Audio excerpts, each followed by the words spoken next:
Boa noite, seja muito bem-vindo ao debate do Estado Crítico. Já sabe que nós fazemos-lhe companhia até por volta das 11h30.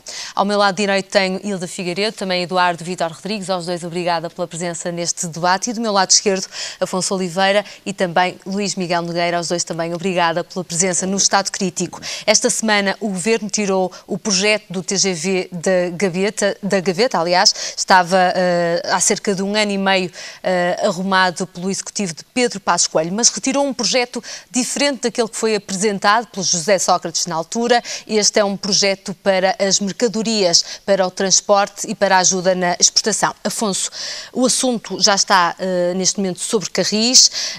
O Governo falou num financiamento de 85% por parte da União Europeia, algo que já foi desmentido por Bruxelas, que diz que o processo ainda está a ser negociado.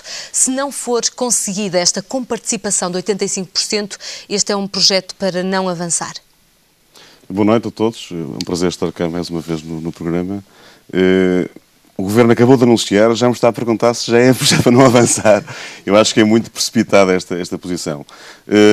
O que foi anunciado esta semana pelo Governo foi aquilo que nós todos sabíamos, que o TGV, nos termos em que estava definido no anterior Governo, não era possível avançar. Isso é uma matéria que foi já discutida subejamente durante muitos anos. Recordar-se-ão todos que estão a ouvir e a ver que houve anos de discussão à volta do TGV. Quais eram os modelos do TGV, qual era o montante que estava implicado no TGV, que linhas é que iam ser prioritárias, que linhas é que se ia ligar a Vigo ou não ia, enfim, uma discussão. Seria interessante se tivéssemos para isso dinheiro, se fosse possível fazê-lo, mas na altura muitos perceberam que era uma discussão inútil e, portanto, o projeto hoje foi anunciado claramente nos termos em que disse, não é? O projeto TGV, nos termos em que estava, morreu. Foi esta a expressão do Secretário de Estado na conferência de imprensa que deu. E, portanto, foi anunciado agora um novo modelo de ligação de transportes de mercadorias que vai ligar aos principais portos portugueses em Madrid e depois para a Europa. Para já, é este o anúncio que foi feito pelo Governo. O que se pretende aqui é dar prioridade ao transporte de mercadorias, sabendo que o processo TGV para pessoas não é possível avançar. Portanto, estamos a falar de um montante estimado de 600 milhões de euros, quando o que estava previsto, de acordo com os dados que também tive agora acesso, todos nós temos acesso, eram 4 mil milhões de euros. Portanto, é um montante muito superior para o qual não temos capacidade de o fazer. E, portanto, isso é um dado que me parece sensato, de sensatez da parte do Governo tomar uma decisão destas e tomar uma decisão de apoiar, digamos, o acesso de mercadorias à Europa. Acho que é uma boa medida a este nível. Agora, o que está previsto aqui realmente é um apoio comunitário nessa ordem de grandeza. 84% era o valor que eu tinha tomado nota, foi 85%, portanto estamos sintonizados. E, portanto, é isso que se espera. Repara, o facto do Governo anunciar que há aqui uma perspectiva de ser apoiado pela Europa. O Secretário de Estado até falava numa perspectiva de que este valor, de que esta percentagem até podia ser um bocado mais elevada. Um pouco mais elevada, portanto é um processo negocial que está em curso, não pode haver outro anúncio diferente deste. Não é? Isto foi anunciado esta semana, portanto não tenho muito mais dados do que esses, digamos assim. Mas é preciso esta comparticipação para a obra é fundamental, de facto, repara, avançar.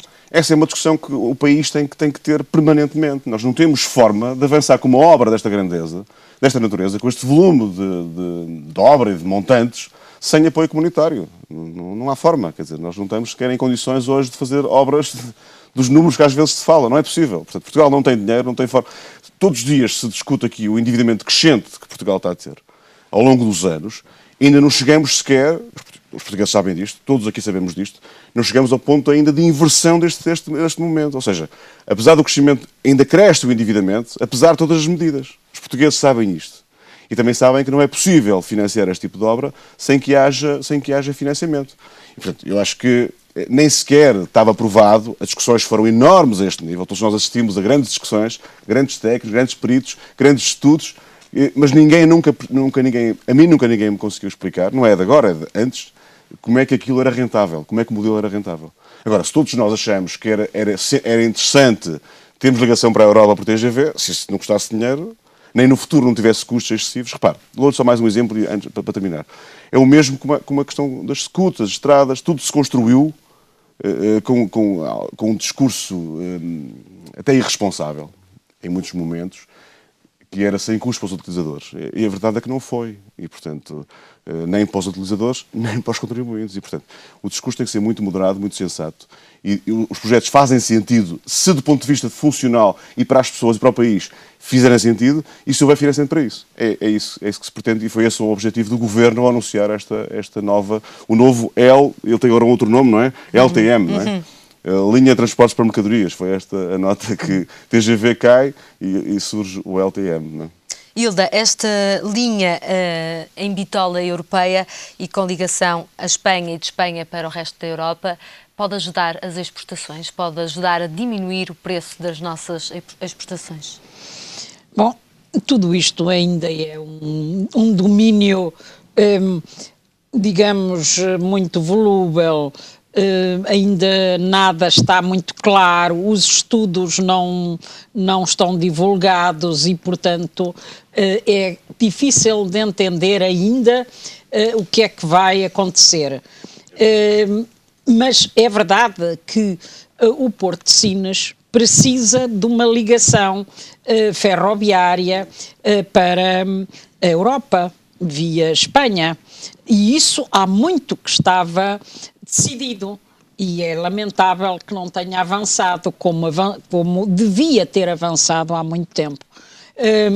É também verdade que nós podíamos, num processo negocial, digamos, de grande firmeza, de patriotismo, ter obtido há muito tempo outras condições para melhorar as nossas vias ferroviárias. Nomeadamente esta transformação para a bitola europeia, que eu creio que já na altura e quando se discutia o TGV, a questão era mesmo esta: as nossas linhas não são usadas, são usadas por nós aqui em Portugal e não pelo resto da Europa. Mas também é preciso ter em conta o que é que a Espanha tem. E, portanto, também é preciso, porque para chegarmos à França temos que passar por Espanha. E, portanto, a ligação não tem que, tanto que ter em conta o que se passa em França, mas sim que tipo de bitola é que a Espanha utiliza, porque senão chegamos à Espanha e não temos saída. Portanto, essa questão da bitola europeia tem que ser vista com muito cuidado. O que tem que se ter em conta é a saída para a Espanha. Porque depois o problema é a Espanha para a França. Por caminho de ferro não há outra saída que não seja a Espanha.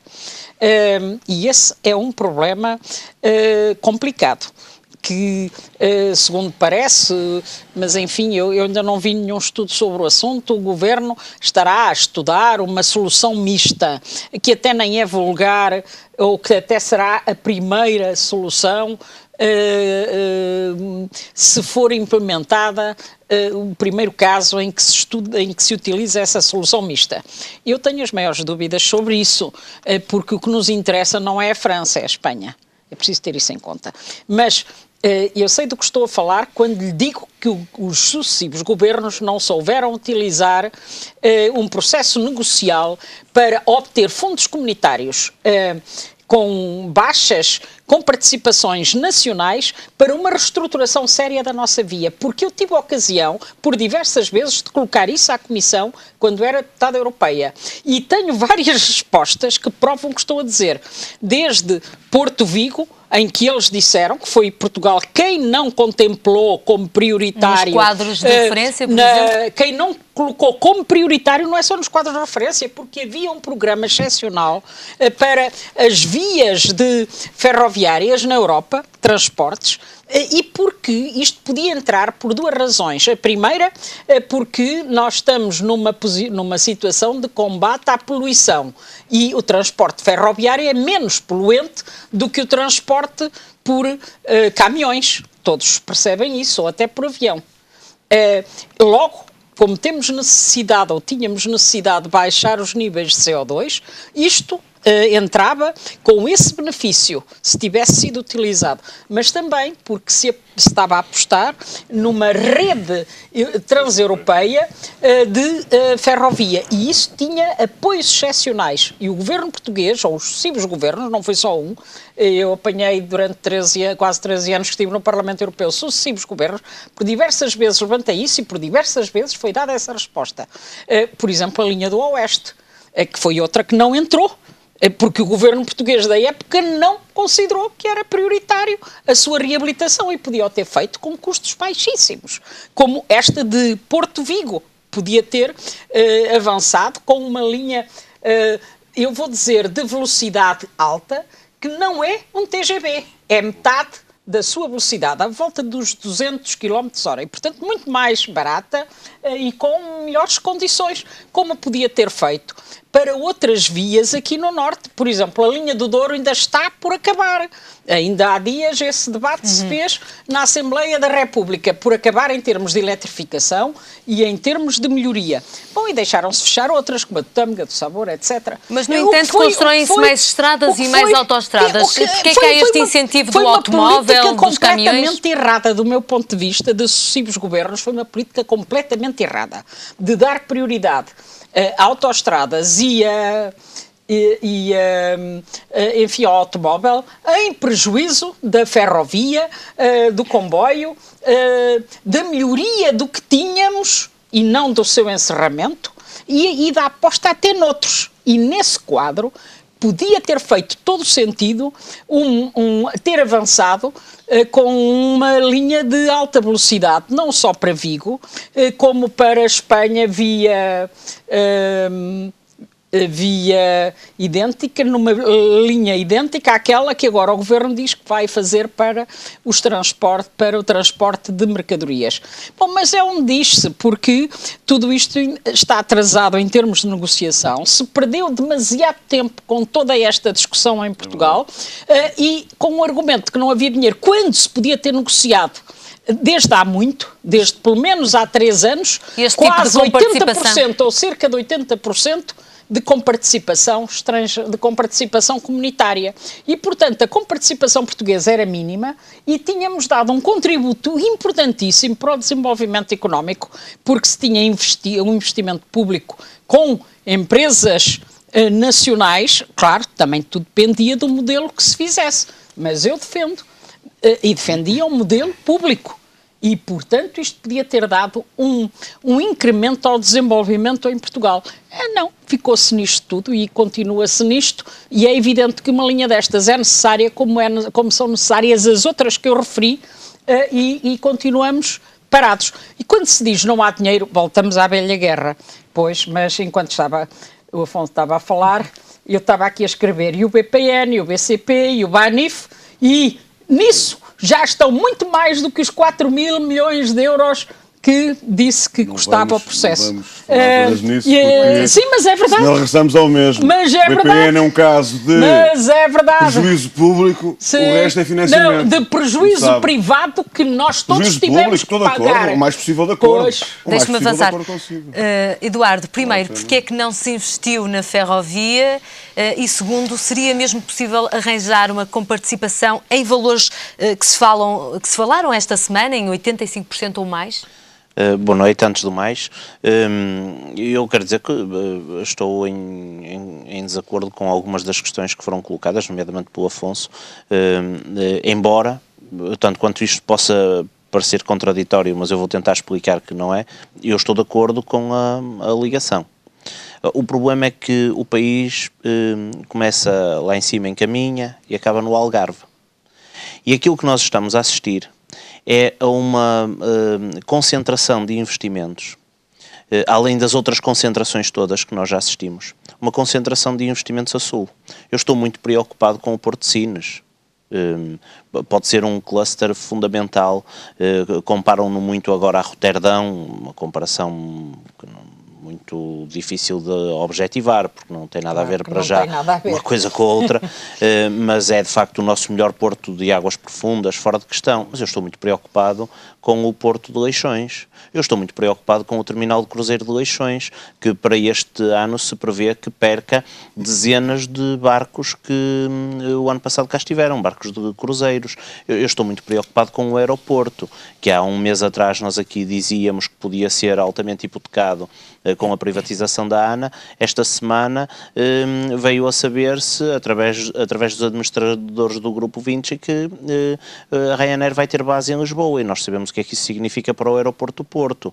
Portanto, o que me parece que está aqui a acontecer, e que eu gostava de tentar explicar de uma forma que não parecesse uma contradição, é, por um lado, o investimento faz sentido, embora me pareça ser um investimento minimalista, porque eu defendi desde sempre que fazia todo sentido termos uma linha de alta velocidade também para passageiros. E acho de facto que havia dinheiro, porque nós tínhamos uma comparticipação prevista para a linha de alta velocidade que ligaria Portugal, o Porto, Lisboa, a Madrid. Agora, a ordem de grandeza dos valores é completamente distinta e, portanto, a mesma comparticipação de 80% em 700 milhões ou em 4 mil milhões significa um esforço do público completamente distinto. Não é? Bom, agora, eu estou convencido, ainda hoje, que esse é um projeto que mais dia menos dia vai ter que ser atalhado, porque não me convenço com o argumento de que com o mesmo dinheiro nós fazemos a viagem Porto-Madrid de avião e está feito, porque não é assim que se faz, em nenhum lado da Europa não é assim que se faz o raciocínio. Agora, o que me parece que está aqui a acontecer é um completo abandono das políticas de desenvolvimento regional, que passam muito por esta lógica de investimento, que também é uma lógica de investimento muito keynesiana, que é nós estamos a perceber que esta obra também faz sentido na reativação de uma parte da nossa economia, mas tudo lá para baixo. Repare, será que ninguém está preocupado a olhar para o ano e meio em que o túnel do Marão está transformado numa obra arqueológica? Aquilo é uma vergonha nacional. Pois é. É uma vergonha nacional. Porquê, não é? Não, está em tribunal o processo, não é? Não sabe? Sim, e que é que vamos fazer o quê? É preciso resolvê-lo. O governo não pode chegar lá e resolver o problema pura e simplesmente sem que haja uma O governo criou o problema. O governo criou o problema, suspendendo a obra. Suspendendo por simplesmente a obra. Ou seja, o que começa a passar às pessoas é que o governo fez este período de um ano e meio, em que suspendeu tudo, isso estava tudo mal, e agora vai recomeçar, muda o nome, altera umas coisas, põe a coisa mais barata, porque o que altera é suficientemente importante para que depois fique mais barato de facto, mas depois o resultado não é assim tão diferente quanto isso. Repare que uma parte da linha de TGV já era mercadorias Lisboa-Madrid, e depois tinha a ligação com os passageiros a Lisboa. Sines-Madrid, peço desculpa, e depois tinha a ligação passageiros a Lisboa, com a nova ponte, e a ligação ao Porto, e a questão de Vigo pendurada. Sempre o norte a ser prejudicado. E eu penso que isto é um fator que nos deve preocupar a todos, porque o que nós começamos a perceber é que, mesmo que acreditemos, eu não acredito, que haja neste momento um processo de desalavancagem económica para as grandes obras públicas, estou cá para mim a olhar e a ver que as grandes obras públicas vão ficar todas outra vez ali naquela zona que vai de Santarém para baixo. E o norte, como é que fica? A região que tem a maior taxa de desemprego, a maior taxa de desemprego jovem, o número de falências, uma coisa brutal. Eduardo, mas estamos a falar de transportes, não é? Tudo bem, eu percebo o que está a dizer, mas sim, e já falou tanta coisa. Mas faria sentido, por exemplo, que esta linha estivesse no Porto de Leixões, não, do meu ponto de vista, o que fazia sentido era o governo, em vez de estar a agir desta forma completamente desorganizada, sem estudo, sem estratégia, a ser desmentido no dia a seguir pela Comissão Europeia. O governo foi desmentido no dia a seguir. Não é? Sem qualquer estratégia, em vez disto, o governo tivesse um plano para o país e não um plano para Sines ao lado de Lisboa, mais uma vez. Deixa-me só dizer, o que vai acontecer, por exemplo, com o terminal de cruzeiros de Leixões é tão grave que se percebe hoje que os barcos que deixam de acostar no terminal de cruzeiros de Leixões vão todos direitinhos para Lisboa. não são barcos que desaparecem, que deixam de fazer alguma paragem aqui na Península Ibérica. Qual é o fator de diferenciação? Ou seja, porque é que já não param em Matosinhos? Há muitos. Olha, começa por ser a capacidade de atração de uma série de pontos de vista económicos, de oferta turística, a própria centralidade. No aeroporto é o processo de o negócio das taxas, a competitividade a partir das taxas aeroportuárias, que vai prejudicar, está a prejudicar já brutalmente o aeroporto de Francisco Sá Carneiro. E, portanto, eu tenho muito medo que nós estejamos a assistir a mais uma vez um ciclo de obras públicas de Santarém para baixo. Isto não significa que eu esteja contra, que me motiva alguma coisa contra, porque é do governo, contra a obra, não é nada disso. Acho que faz todo sentido, do meu ponto de vista até fazia mais sentido se fosse para passageiros. E acho que daqui a 10 anos vamos estar a discutir os passageiros, porque é óbvio, o avião não é mesmo as low cost, não substituem a alta velocidade na ferrovia. Havia forma de priorizar este investimento no contexto das obras financiadas pela União Europeia. Agora, o Governo vai por este caminho, é um caminho de obra pontual, agora vamos fazer isto, e não se percebe como é que isto tem que ver com a integração do país. Como é que isto revitaliza o país? Porque aquilo que nós assistimos durante muito tempo foi que a resposta às zonas deprimidas faz-se por discriminação positiva nas obras públicas. Ora, o que está a acontecer no país não é discriminação positiva de nada, porque se fosse discriminação positiva você investia cá em cima. O que está a acontecer no país é discriminação negativa, que é, onde é que está a riqueza? É ali, então investe ali. Claro. Deixa-me uma coisa, somos todos do Norte. Muito rapidamente. Nenhum de nós é do Sul e, portanto, somos todos portugueses. Pois, claro. Todos nós aqui gostaríamos de ter europeus, e reconhecemos também que há uma grande centralidade em relação... Não é essa a questão, levantam tantas questões, são todas as questões. Quer dizer, agora a questão, onde é que está em desacordo comigo? O que acabou de dizer é continuar a defender o TGV, mesmo que não haja capacidade para o fazer. Esse é o ponto, é essa capacidade, e não esteja demonstrado, não é só capacidade, é demonstrado sequer que é uma solução, que é rentável, que é possível. Isso foi discutido tanto ao longo dos últimos anos, e eu, pessoalmente, sinceramente, nunca fiquei convencido disso, porque nunca percebi que houvesse uma solução que se percebesse claramente. Sim, também, Afonso, mas isto nem sequer é uma questão partidária. Como você não sabe, é partidário, o PSD já defendeu, o PSD já defendeu o TGV. Em 2003. Isto não é uma questão partidária, isto é uma questão de conceito. Eu falei de questão partidária. Não falou. Transporte, falei do país, não falei de mais nada. Portanto, isto não é uma questão partidária. Eu, pessoalmente, nem falei do PSD, nem do PS, nem de ninguém. O que lhe digo aqui, a mim não me convenceram. Eu gostava de ter, se fosse possível e viável. Agora, a questão dos transportes aqui, ligações europeias, é evidente, estamos preocupados com a questão do Porto de Leixões, com o Norte, com o Porto. Agora, o que é importante percebermos é se a solução apontada agora pelo Governo é uma solução interessante para o país. Eu acho que isso é que é importante perceber. É possível que seja ao mesmo tempo. Vai ter que explicar melhor isto. Concordo com ele. Quando disse que o país, a esse nível, não apostou na ferrovia, é verdade. Houve aqui uma saída da ferrovia. Temos mesmo que seguir com o debate. Eu ainda tenho que ouvir o Luís Miguel. Luís, o TGV, como estava desenhado no executivo passado, era uma obra faraónica ou não? Já teve tantos desenhos. Em primeiro lugar, muito boa noite a todos os presentes, à Delfina e a todos os nossos telespectadores lá em casa. Este projeto já teve tantos desenhos e tantos formatos que sinceramente temos que percorrer todas as fases. E a Delfina há pouco, quando perguntou porque é que não se investiu na ferrovia, temos que nos lembrar do nosso passado recente. Investiu-se e bem. E bem não, e mal. Investiu-se muito e mal. Eu recordo que na década de 90, no tempo do governo do engenheiro António Guterres, criou-se uma ligação rápida, não TGV, Porto-Lisboa, que nós hoje conhecemos por Alfa Pendular, que faria a viagem em pouco mais de uma hora, a médias de 220, 250 km por hora. Gastou-se nessa obra 450 milhões de euros. E depois o que é que nós vemos? Vemos uma obra que só pode andar a 200 km por hora, em algumas partes, em alguns troços, e a viagem continua-se a fazer em 2 horas e meia, quando se faria anteriormente por 3 horas. Portanto, gastamos 450 milhões de euros para comprar meia hora de trajeto. Claro que isto só pode indicar uma coisa: ou a obra foi muito mal feita e quem a contratou foi irresponsável, ou então foi criminoso, porque gastar este tipo de dinheiro ao país há 20 anos atrás para uma obra que depois não surtiu efeito, dá um bocadinho a imagem como é que todo este problema tem sido tratado. Portanto, que houve investimento, houve.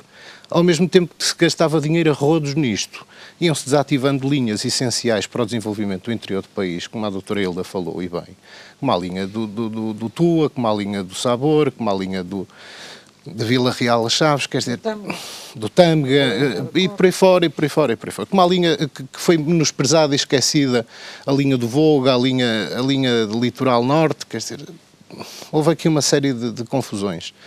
O TGV é aquela espécie de obra que toda a gente anuncia, mas nunca se vai fazendo. Eu lembro-me que em 2006, porque tudo isto tem a ver com os quadros de financiamento comunitários, nós íamos ter um quadro de financiamento de 2007 a 2013 e logo a partir de 2005, com a vitória do nosso primeiro-ministro José Sócrates, começaram a aparecer estudos sucessivos. Eu lembro-me que havia linhas Porto Vigo, havia linhas Porto Aveiro ou Porto Aveiro-Coimbra, Lisboa, e depois com ligação a Madrid, ou a sair de Aveiro ou a sair de Coimbra. Depois haveria esta linha mais abaixo para ir do Poceirão a Caia e depois ligar a Madrid. Quer dizer, havia aqui linhas num país que tem 600 km de comprimento por 300 de largura. Havia aqui um bocadinho de linhas a mais, um bocadinho mais, mas quer dizer, havia aqui um bocadinho de velocidade a mais para o dinheiro que Portugal tinha, não é? Acho que, mais uma vez, estávamos a pensar mal e não estávamos a pensar de acordo com a capacidade do país. Ou queríamos, ou todos acreditávamos que o financiamento era ilimitado e que o país iria crescer a 20% ao ano, ou então não sei como é que isto é possível. Ninguém pensou na relação custo-benefício. Ninguém pensou se existiria passageiros e rentabilidade para este tipo de investimentos. Eu recordo que em 2007 os estudos apontavam para um custo de 14 mil, à volta dos 14 mil milhões de euros para estas linhas todas. E o CREN, de 2007 a 2013, consagrava a Portugal 21 mil milhões. Portanto, nessa altura, o Partido Socialista não estava preocupado com o crescimento económico, com a promoção do emprego, quer dizer, não estava preocupado com nada disto. O que estamos a ver agora é o resolver, mais uma vez, o resolver de um problema que foi herdado, que vem de trás. Porque até o próprio governo socialista foi deixando cair, como é óbvio, porque quem não tem dinheiro não pode fazer obra, foi deixando cair projeto atrás de projeto. Não quer dizer que os projetos não tivessem todos partes positivas e partes interessantes para o país, claro que sim. Uma linha Porto Vigo seria muito interessante para o desenvolvimento económico da região norte. Era interessante e fundamental. E até uma linha de mercadorias. Agora, o que é que nós temos aqui em cima da mesa? Nós herdamos um problema que era a ligação Poceirão-Caia. Foram contratados empreiteiros, foram assinados contratos. Um problema que ainda não está resolvido. Exatamente. Porque pode haver aqui uma fatura a pagar. O consórcio Elos, que é liderado pela Soares da Costa e pela Brisa, está preparadinho para pedir ao Estado português, caso não se faça a obra, cerca de 200 milhões de euros de indemnização. E a culpa é de quem lançou a obra ou de quem a suspendeu? A culpa é de quem contratou da maneira que contratou. Qual e não foi este governo. Qual foi a maneira? Este é um problema herdado.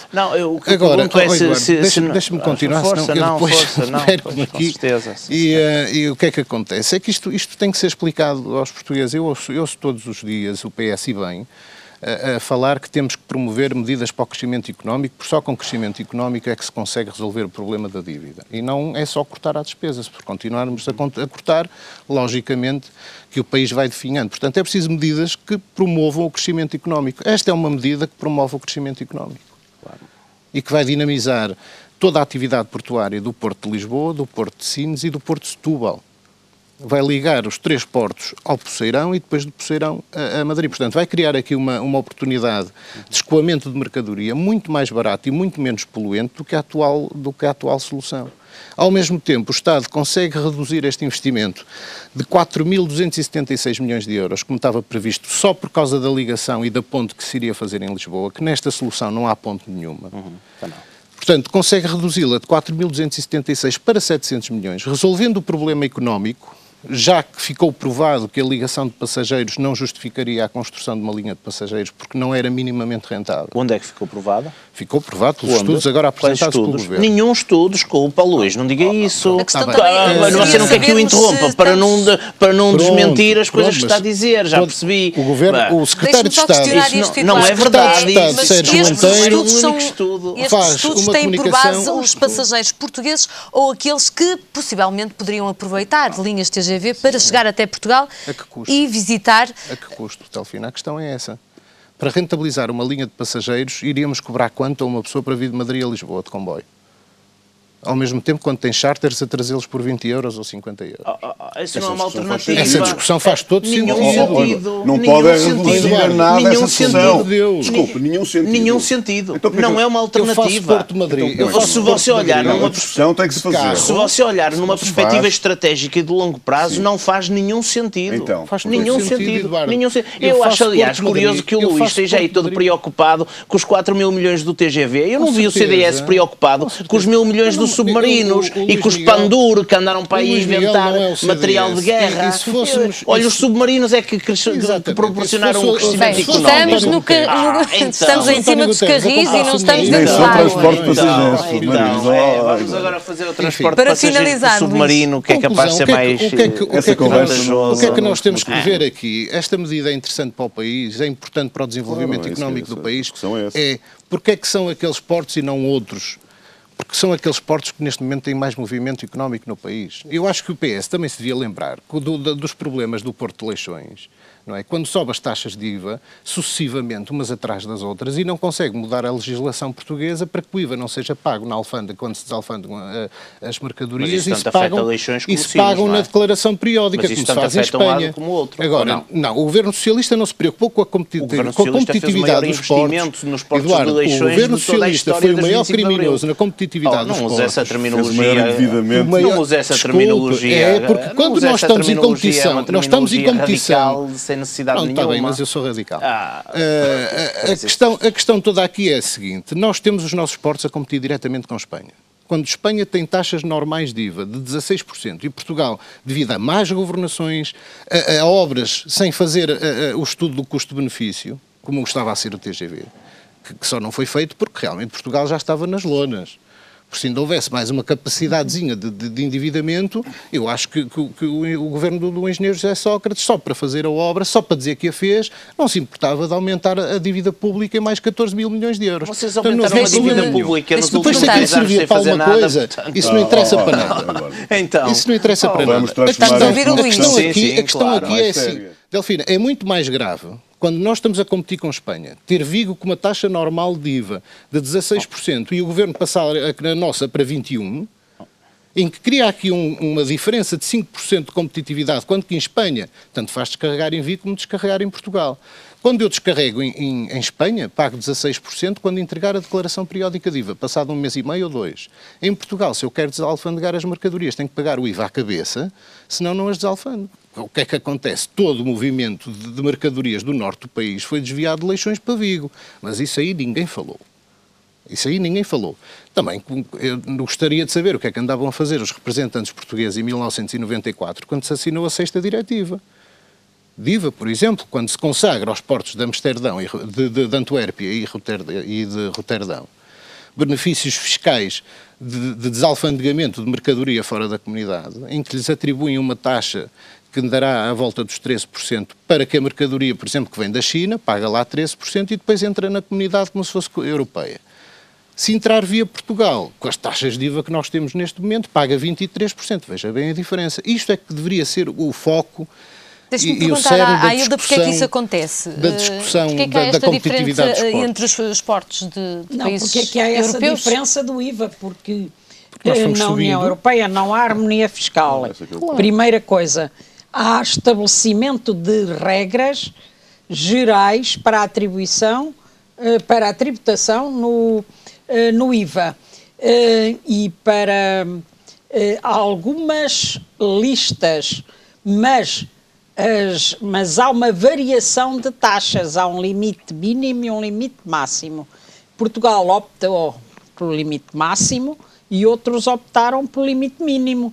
Pronto, essas são as opções, mas que mexem na competitividade de um país. Pois, mas essas são opções dos governos, que naturalmente dão prioridade, por exemplo, ao financiamento dos setores financeiros, dos bancos, como em Portugal, e não ao financiamento da economia real, da produção e até do próprio comércio. e por isso optaram por estas situações mais intensas e importantes da Europa. Mas este é um erro crasso de Portugal, deste governo, como de anteriores governos, que fizeram opções destas inadmissíveis, de aplicação de taxas de IVA como de taxas de IRS, porque são as duas formas mais diretas e mais fáceis de obter receitas, sem ter em conta as consequências dessas receitas. Este governo foi a inevitabilidade, como sabe. Sim, mas não concordo nada. Não concordo nada porque isto é um erro, sob o ponto de vista económico, é um erro completo. Então. E os senhores sabem que o aumento do imposto no IVA sobre determinados produtos, por exemplo, hoje, a nossa restauração, que estão a fechar, porque é impossível. Ora, então, para obter no imediato uma receita grande, destrói a possibilidade de a manter no futuro.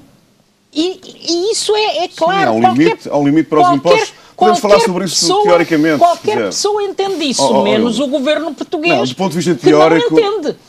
E o mesmo em relação ao IRS. Há um limite. Achou que era a maneira mais fácil, era ir buscar o dinheiro ao trabalho, aos trabalhadores. Claro, é sempre a maneira mais fácil. Só que também sabia, mas tentou esquecer, que isso diminui o poder de compra, que isso, conjugado com as dificuldades que as pequenas e médias empresas já estavam a sofrer, ia agravar a situação e elas iam encerrar. Muito rapidamente. Então, o que nós temos aí é a recessão cada vez mais profunda na aplicação dos impostos. Mas estas são decisões dos governos nacionais. Naturalmente que o governo português está a ser apoiado nisso também por posições políticas da União Europeia, que não é aqui isenta de culpas, pelo contrário, converge nesta culpa e nesta política do governo português. Estamos mesmo em cima do intervalo, mas antes há aqui um valor que ainda não foi falado, os 600 milhões que foram canalizados para a par pública e que faziam parte de um empréstimo, pelos vistos, bastante vantajoso para ser aplicado no projeto do TGV. Será que o Governo, quando for a altura de investir nesta linha de alta velocidade de mercadorias, vai ter estas condições de empréstimo, Afonso? Eu não sei como é que lhe posso responder essa pergunta. Não tenho resposta para isso. É futurologia. Sinceramente, vamos ver, não é? Ou seja, para ser muito sincero nesta matéria, ou seja, o que eu lhe digo é assim, em relação a todos que estamos aqui a ter, o que há aqui há aqui uma pretensão do Governo em dizer definitivamente que encerra um processo. Um processo, nesta fase, fica encerrado. Por muito cuidado, Vítor, diga que daqui a 10 anos ou 20 anos pode-se reestabelecer essa discussão. Neste momento, em condições diferentes. Agora, o que há aqui é um projeto que poderá ter um custo muito mais baixo para o país, claramente, não é?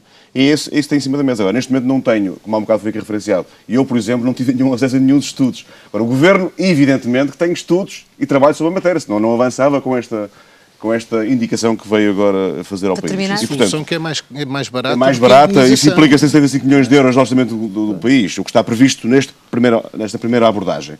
Vamos ver, vamos analisar, eu próprio também vou analisar, vou ver, e poderá haver aqui uma discussão, até pode haver aqui opiniões diferentes nesta matéria. Neste caso, vamos mesmo para intervalo. O Estado Crítico regressa dentro de poucos minutos a este debate. Para já fazemos um breve intervalo. Até já.